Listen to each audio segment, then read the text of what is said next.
Good afternoon, ladies and gentlemen. Can everyone hear me okay? Perfect. Good afternoon, ladies and gentlemen. My name is Victor, along with my fellow director, Brandon. We'd like to welcome everyone here to the Green Hills Chapel. We also would like to extend our condolences to the family, to everyone that's here today, and for everyone who is joining us live stream. We're here to celebrate Hy Sabath. Before we begin, I kindly ask that we please just check our cell phones just to make sure that there are no interruptions throughout our service.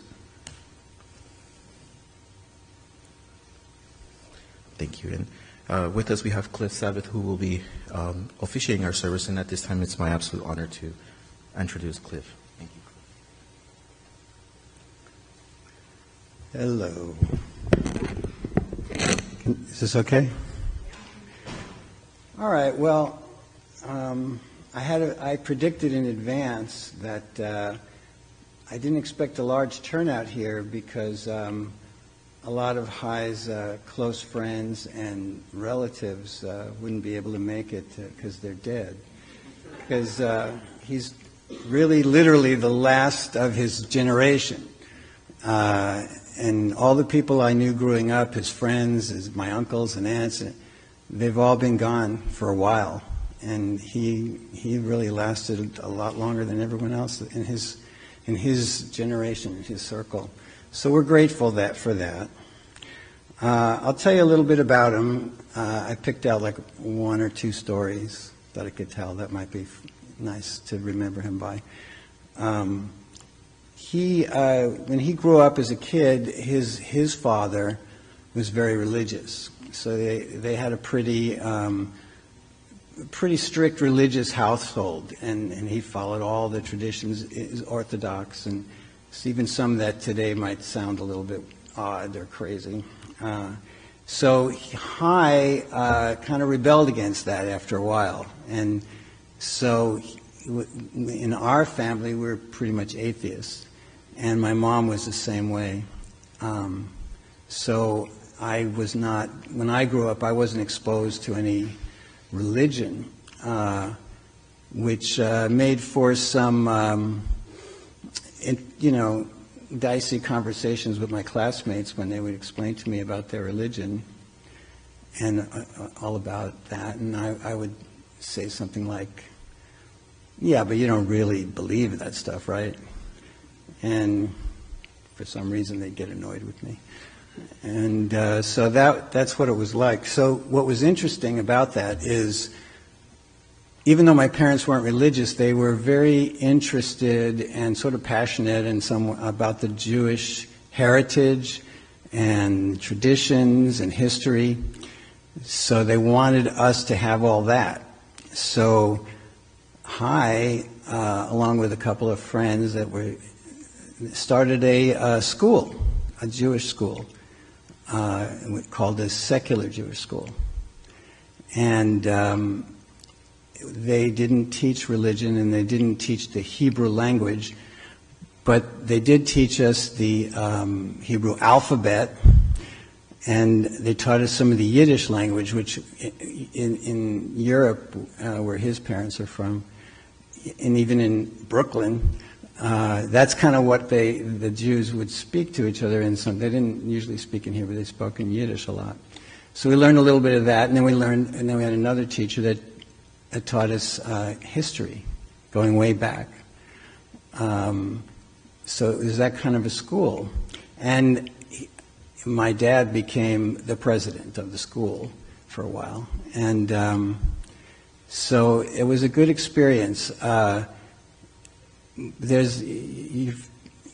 all the Jewish people are familiar with bar mitzvah is a big deal. When you turn 13, you become a man, and it's back then in New York, when I was, they made a big deal out of it. It was like a wedding. They cater it, they rent a hall, lots of people, and it was a big affair, right? But it would start with a ceremony in the temple where they would read from the Haftorah in Hebrew. And so a lot of my friends and cousins did that. But when I would talk to them about it, they didn't understand what they were reading. They were just knew how to sound it out, just like if we were to read in English something that we didn't know the vocabulary. you could read it, but you don't know what it means. It was kind of like that. They didn't know what they were reading. So we never did any of that for my bar mitzvah. They made my bar mitzvah for our school like a thesis, a graduation. It was like a graduation. And I did like a thesis about Jewish history, and I talked about that. Just like when I got my doctorate, I had to present it to like a panel and do a presentation. It was kind of like that. So my dad tells the story that after that was over, he went up to his father, who's obviously very religious, and said, so what'd you think? And his father said, so when's your son going to get bar mitzvah? And he didn't quite get it. So that was, but I thought it was kind of cool that he started a school and, you know, was able to teach the things that to us that were valuable to them.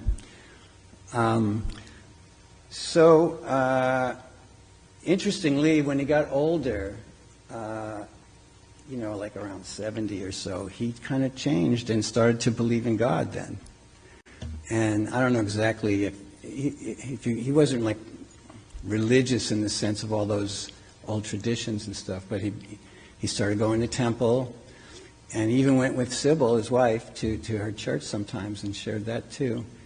So he got a little more spiritual in the last, you know, couple of decades, a few decades of his life. And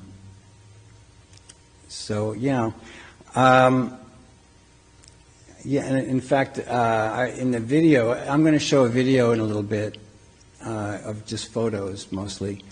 And one of them is a drawing I made sitting next to him in temple with Nicole, my daughter, and him.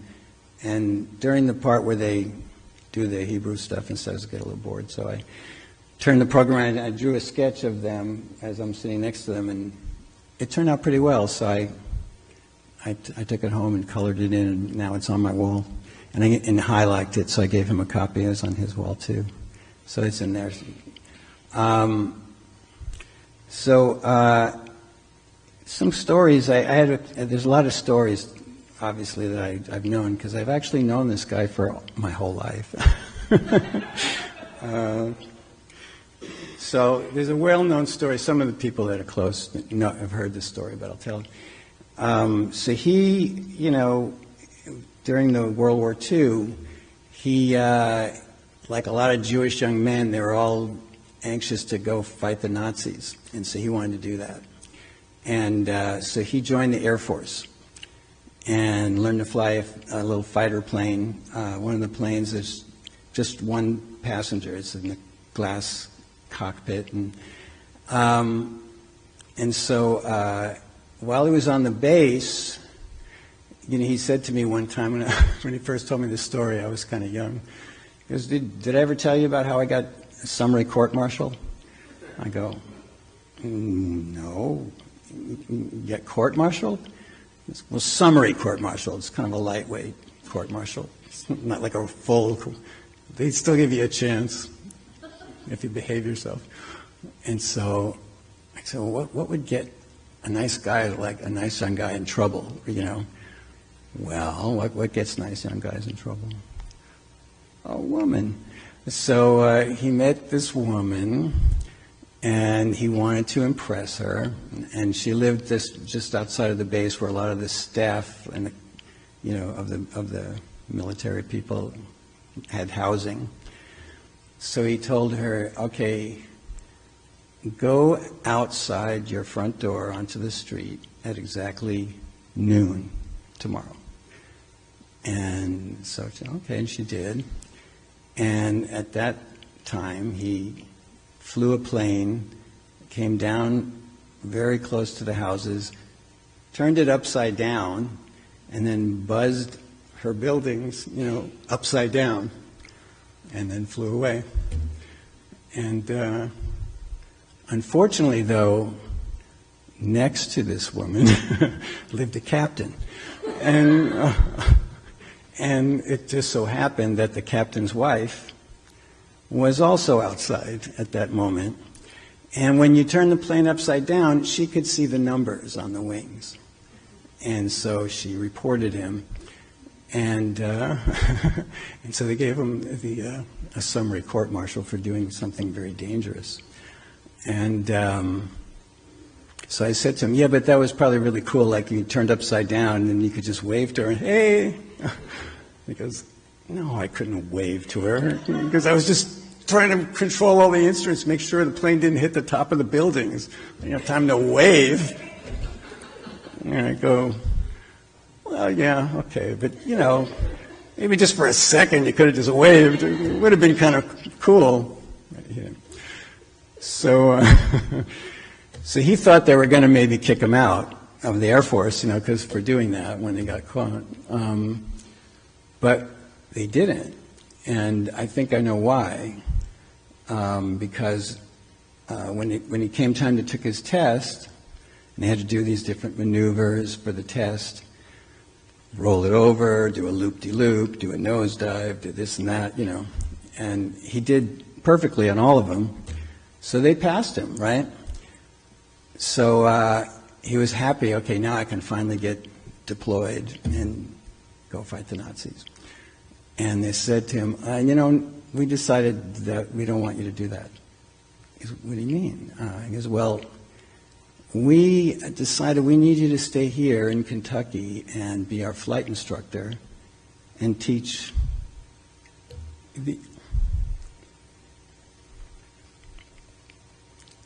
the other guys how to fly these planes. So, and he was like, he was thinking, wait, there's no Nazis in Kentucky. So what I think happened was they were impressed with what he did, you know, in terms of the technical ability to fly a plane just above the buildings, upside down. So I imagine the conversation was kind of like, well, I guess we should kick him out. And they go, wait a minute, he did what? Wait, hold on a second. Maybe we should keep him, you know, we can make him the teacher. And that's what they did.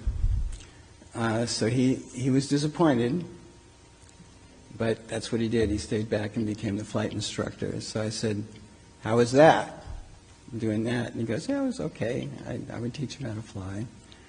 And, you know, I asked him what that was like, and he said, well, sometimes, like, they'd have to do those series of maneuvers that I described, you know, these little acrobatic kind of stuff, and because sometimes one of them was a nosedive. They had to do a nosedive straight down toward the ground and then pull out of it, right? And he goes, a couple of times, like, the student would freeze up. And he said, so I had to tell him, okay, that's good. Now get your head out of your ass and pull up, you know. And so I thought, I would hate that job. The job sucked. But so that was his war experience. But there was another funny story, to me it's funny, about the war that he told me. It was when they dropped the bomb on Hiroshima, the first nuclear weapon, right? They put a notice up in the, I guess maybe the cafeteria or someplace where they all met, right? And they put a notice on the wall about it and said, you know, they dropped this bomb on Japan, and it was this strength, you know, 15,000, you know, 15.2 kilotons, and so he's an engineer type guy and a math guy. Hy is, and so he was pretty confident that he knew what he was talking about. So he said, "Oh, look what they did. They made a mistake with the decimal point. They put it in the wrong place. It says 15.2 kilotons. It's supposed to be 1.52 kilotons." And they go, "Yeah, you sure? You don't think it's..." "Yeah, there's no such bomb that could do 15,000 tons of TNT. Can you imagine what that would be like?" That's a mistake. No bomb exists like that, you know. And so he thought he knew what he was talking about, but he was actually mistaken. What I like about that story is, in order for Hy to be wrong about some kind of math technological thing, it took Oppenheimer to invent a nuclear weapon to usher in the nuclear age, change the world, and then Hy made a mistake. So he went on to become an aerospace engineer after the war and all that. And so he was involved in making gyroscopes and satellites and things like that. And then he worked on the lunar module, the first capsule that landed on the moon with Neil Armstrong and all that. And he was on the team that was in charge of the caution and warning system. So that sounded pretty important. If something goes wrong, he had to make sure they knew, or they'll die. And so he didn't tell me a lot of details about what he did because he was actually not allowed to talk about it. It was like secret stuff. See, they did a lot of defense kind of work, so I never knew much details about what he did. But later, I do know this. When we moved to California, he got a good job offer out here, so we moved from New York to California. And he ended up working at TRW, and he worked again on a defense project for a while.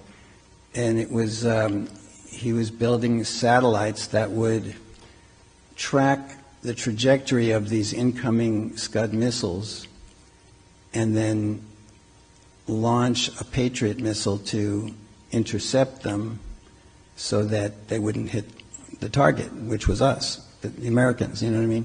So he was doing that. And in the video that I'll show you in a little bit, there's a picture of him at his retirement dinner from TRW, standing next to a model of the satellite which he helped build, which is now up in space.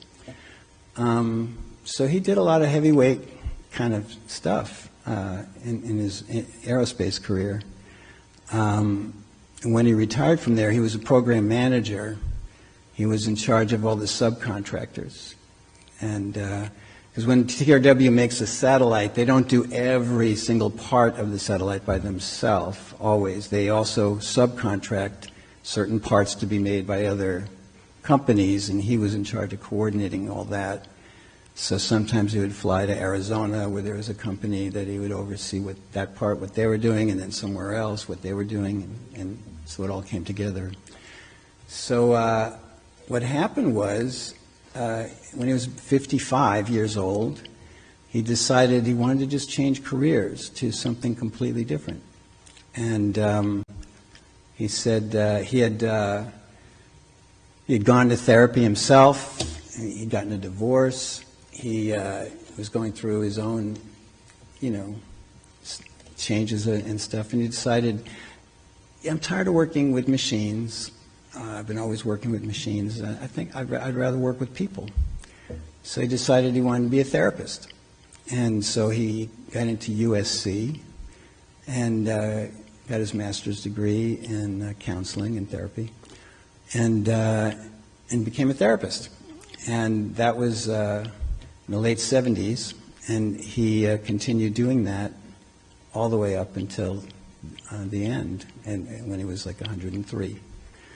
In fact, I can even tell you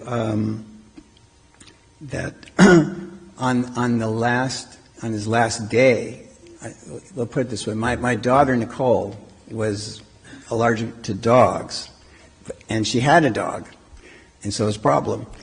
So my dad became very advanced in energy psychology. It was almost like a shaman. He could do all these amazing things that are hard to understand. And so he said that he could get rid of her dog allergy. He knew how to do that. And she says, okay, that'd be great, because I live with the dog. And so he did that. He did the thing that he does, and she was no longer allergic to the dog. So whenever she goes over his house, though, they have at least 2 cats because his wife, Sybil, has always loved cats. So there's always a couple of cats there, and my daughter would get like little breakout hives almost, and stuffy nose and all that stuff. So they'd always say, yeah, you got to do that again for me with the cats. And so about an hour before he died, we were all there in the room with him, the whole family, like 8 or 9 people, and he said, we looked at my daughter, we never did the thing with the cat allergy. Okay, let's do it right now. We got to do it. Let's do it now. Now? And so he said, yeah. So they did, in front of everybody, they did a little quick therapy session. And it was lucky because the cat was there because we were at his house. So she held the cat against her, and it actually made her start to get little hives and stuff, because that's part of the thing. And basically the way he explained it to me is you have to kind of deal directly with the subconscious. And the subconscious thinks that this cat hair, dander, whatever, is like a threat somehow to the body, and he teaches the subconscious that it's not a threat and you don't have to react with all this allergic reaction and that the body does to protect it. So that's sort of so he went through this protocol with Nicole, and it worked, and the hives went away, and she felt better, and now she's not allergic to cats anymore. And that was an hour later, he was gone. So he really did do that kind of work till the very end of his life. And while it was happening, his wife was sitting on the side going, I can't believe he's working now. But he didn't want to leave any unfinished business. He made sure everybody was all taken care of and everything was done. So that's kind of gives you an idea of just a couple of good stories about him. What we can do now is I put together a video of a bunch of photos over the century of his life, and it lasts about 9 minutes or so, but it's kind of cool because it has a lot of good photos in it from all different times of his life. It starts with a picture of his parents, and then a picture of him as a kid. He was about 12 or 13, somewhere in there. That was the first photo ever taken of him. And it ends with, and during there's a couple of people you wouldn't recognize, but they're his brothers and sisters and their kids, and his nephews. That's who they are. And it ends with a speech, a video, about 90-second video of a speech he made last year at his 102nd birthday, exactly a year ago in February of 2024. And I really liked that little speech he made at the end of his birthday party. And then that's what it is. So we can go ahead now and then start the video. Okay?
I'm make very your... happy to have you all here. Thank you very much for showing up. I love it.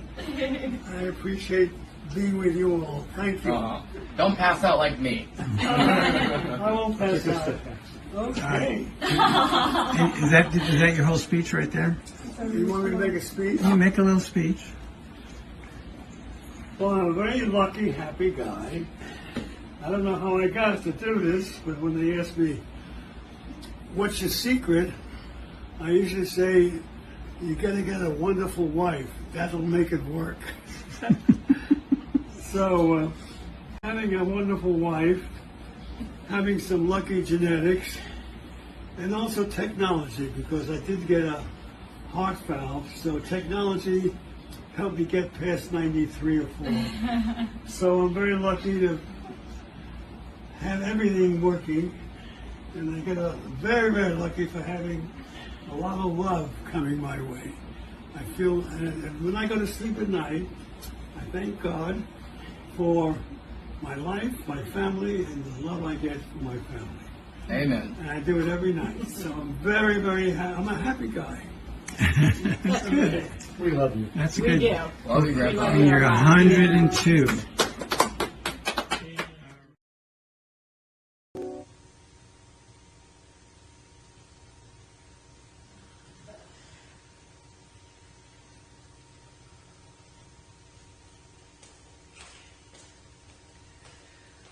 Okay. So everybody, you got to push the camera back so that you can watch me up here.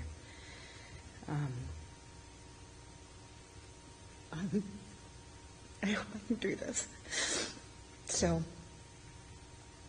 I had planned to talk about Hy, who I loved very, very much. And the intention was to have my mom here. And in fact, my mom is here. She's physically in this place. But my mom passed on Thursday. And she had liver cancer, but I'm sure she died because she missed Hy so much. She loved him, and Hy loved her. So I had something different prepared to say today, and I haven't really had time to, but I made a decision that what I wanted to talk about was my mom and Hy, and how for the Sabath and Stuyvesant family and Brodeskis, they brought us all together. And as Hy said, we learned to celebrate family and to love each other. All growing up, my mom taught us about feelings and love and surrounded us with people who we all loved. And I still have many of those people in my life. And I think that my mom knew that when she died that we would be okay. Joe and I, and Maxwell and Cassidy and Barbara and Nick, and Jan and Nicole and Cliff and Scott and Vicki and Justin. Hy and my mom had a lot of feelings, and I decided not to wear black because Hy was full of celebration, and Hy helped my mom to be okay, and he put up with my mom when she was an absolute bitch, and which she could be. And Nick says it best. What would she say? God damn it, Hy. And most of the time my mom was right, but Hy was very patient. And Hy would care for her, and Hy wanted the best for all of us as a family. I was able to share lots and lots of love and time with them. I was thinking about us going on vacation and walking on the beach with Hy and them having troubles. They were already starting to get old, and we would walk on the beach with Nick and my mom, and she could sit out and watch us, and we roasted gluten-free, we s'mores with gluten-free graham crackers. You know, Hy taught me a lot about being strong as a human being and as a woman. My mom taught me about being classy, and she would love the dress I'm wearing today. And I'm holding a ring because I know how much it meant to her. I have a lot of grieving to do, and all of you have been really super supportive, and our folks are so important to us, and Hy helped fill our lives with love and help my mom to feel love and strong. And my mom helped him to be happy. He even liked cats, which I don't think he started off really liking, but he learned. You know, they shared a lot, and they traveled on vacation and went places and did things together. And they were so happy, and watching them kiss each other and blow kisses as he was dying was a really beautiful, beautiful thing. And as a daughter, I have been so blessed to have Hy and my mom as such an important part of my life. And that will, I'm not, they're still here, and they're still part of me, and I don't know, I haven't quite wrapped my head around it all, but I appreciate all of us as a family, and that doesn't change, so, and I was certainly a big part of why we have been able to tolerate and love each other for so long. The good, the bad, and the ugly, but that's what family's about, and so I appreciate everybody, and I do appreciate the people who are watching, and Hy was full of feelings. My mom passed very peacefully on Thursday night, and, you know, Hy made a very conscious decision that he didn't want to live in pain, and we didn't either. We didn't want that to happen, and as a family, our goals were to help them to take the next transition, and I didn't expect my mom to be here the way she is, and she is on this property because this is where we brought her. So I love them both very, very much. So that's what I have to say.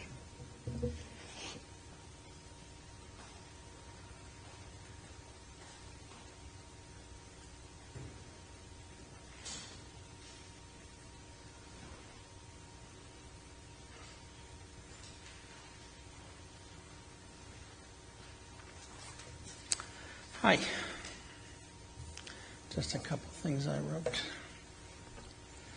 Well, I'm Scott, Hy's other son. I'd like to say just a few words about my dad. We all know how warm and loving and witty he was, but I wanted to tell you that he was also a great role model. He set an example through his personality and his actions. Growing up as his son, I had the benefit of learning from him. I learned my sense of ethics and morality from him. I'd like to think I got some of my sense of humor from him too. I may have gotten my love of singing from him, since he used to sing to us when we were little. He sang Harry Belafonte songs, and he especially sang the song Nature Boy to me, which I really loved. I also listened to his Barbra Streisand records, which for decades were his absolute favorite. On his 100th birthday, I got him some DVDs of Barbra Streisand in concert. So just to sum it up, he instilled many things into me. He showed me how to be a man with both strength and sensitivity. He taught me a lot about being a good husband.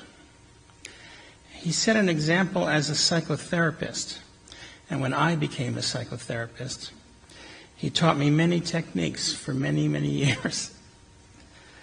So I just wanted to thank him for giving me some gifts that are really part of who I am. Thanks.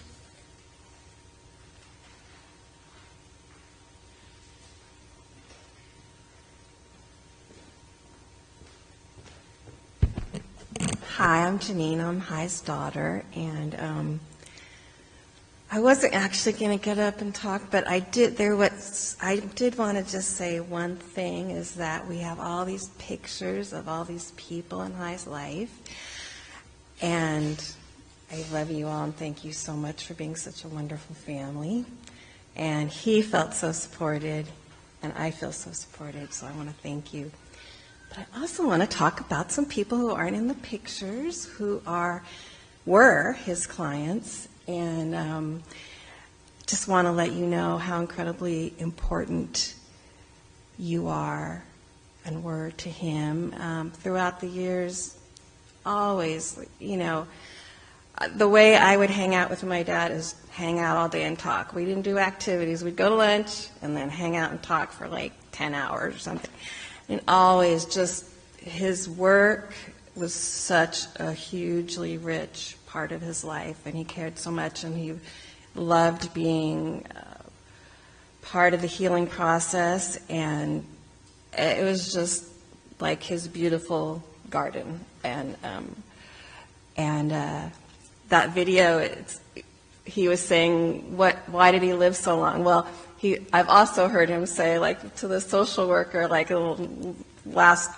second to last week of his life, he said it was being involved in healing that healed himself also. So just want you to know what an important part of Hy's life you are.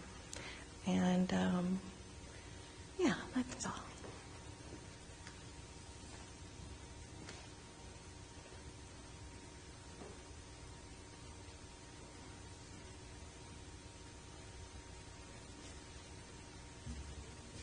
Okay, that about wraps it up, I think, unless anybody else wanted to get up and say something.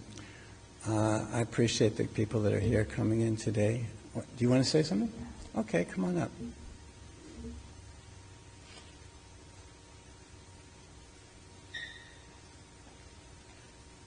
So I'm Felice. I can represent his friend group at synagogue. I joined the Temple Book Group in 1997, and I was looking through my pictures recently, and I have a picture of him and like 16 people all on one side of the bima at my son's bar mitzvah having an aliyah, and he was up there. So that was 2014. So somewhere in between, we became friends, and I was the baby in the group. So this is hard. When I was looking at that picture, not very many, maybe like 2 are left in that picture. So my daughter has autism, and we had been friends for 10 years or so, and I said, hey, it's probably totally unethical, but like, could I come and talk to you, about that after I got the diagnosis? And he goes, sure. So I went for about 6 months, and we just talked about strategies, and he talked about it being a roller coaster, and he said, you need to find your people, and you need to take care of your health and work out, and it's going to be a long journey, but, you can do it. And so at a certain point, I said, I took those words to heart, because I'm not going to see you anymore, because I need to use your copay to join a place to work out. And then I said, and I found my people, and I found a special needs mom group that I'm still extremely involved in. His words were just meaningful, and so I guess I was his client for a while, but mostly I was his friend. And the last time I saw him was at the High Holiday services in September, and he had forgotten to call Cliff. So everyone was leaving, and I'm like, well, I can hang out with you. And we hung out for like 20, 30 minutes and just talked, and he'd call me dear.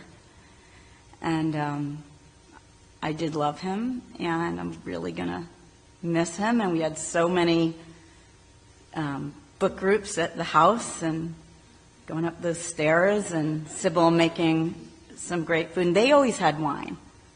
So maybe that was one of the reasons I loved him. But yeah, so your dad, your person, he was He was loved way beyond family.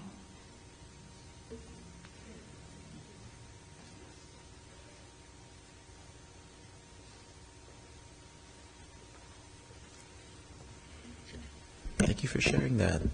Thank you, Cliff, for sharing those memories too. And Jennifer, thank you for sharing all that. Getting to hear all the stories sounded like Cliff was very interesting, a very vivacious human. And I absolutely agree that being involved with healing is definitely important. And I think that definitely can lead to a very long life and longevity. And I think that's very important. Family and friends, thank you for being here today. This will conclude our service. I'd like to say thank you to everyone who participated and shared those stories. I'd like to encourage that you continue to share those stories share those stories amongst each other. And it sounds like there's plenty more to share. 103 was a very long life and very well lived. Thank you so much.